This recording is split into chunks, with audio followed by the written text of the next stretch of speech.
అలాగే వేదిక ముందున్న నా తోటి డ్రైవర్లకు సరస్సు వచ్చి పాదాలు.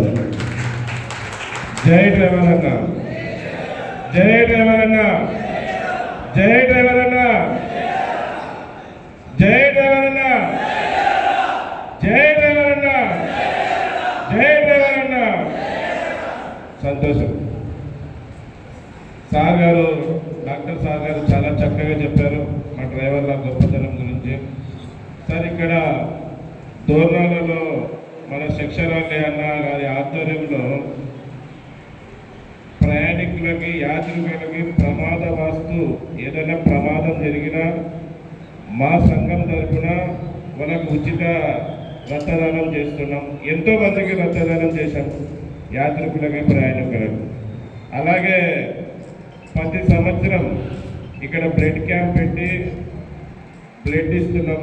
ఎందుకంటే బాటల్లో సైనికుడు ఎంత ముఖ్యమో వాళ్ళ ప్రదేశాల్లో డ్రైవర్ కూడా అంతే ముఖ్యం కనుక డ్రైవర్ బాధ్యత కనుక ప్రజలను కూడా కాపాడాల్సిన అన్ని దానాల కంటే గొప్పది ఏదైనా ఉందంటే అది రక్తదానం. అందుకు రక్తదానం చేస్తున్నాం. మళ్ళీ ఈరోజు ఈ సందర్భంగా మాట్లాడుకోవాల్సిన విషయం ఏంటంటే ఈరోజు మన రోజు మనమే డిక్లేర్ చేసుకున్నారు. ఎన్నో సంవత్సరాల నుంచి భారతదేశంలో డ్రైవర్లను గెలిపించుకొచ్చి ముందుకొచ్చి నిలబడిన సంఘ పెద్దలు పోరాడుతున్నారు. ఆ పోరాటం ఏంటి? ముందుగా ప్రజలకి ఈ కేంద్ర రాష్ట్ర ప్రభుత్వాలకి ఎంతో సేవలు చేస్తూ ఆదాయం తెచ్చే డ్రైవర్లకి ఒక రోజు ప్రకటించాలని ఎన్నో గడపలెక్కాం, ఎన్నో గడపలు దిగాం, ఎన్నో స్టేట్లలో కేంద్రంలో ఢిల్లీ దాకపోయి లెటర్లు ఇచ్చి వచ్చాం.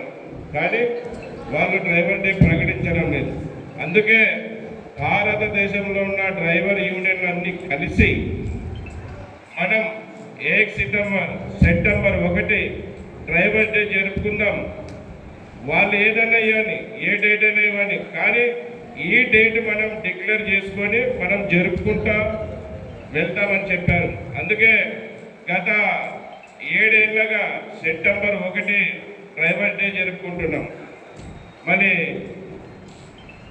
ఇప్పుడు కొత్తగా అధికారంలోకి వచ్చిన టీడీపీ ప్రభుత్వం ఈరోజు దోర్నాల్లో డ్రైవర్లందరూ కూడా వేరే వేరే జిల్లాల నుంచి వేరే వేరే రాష్ట్రాల నుంచి కూడా వచ్చారు.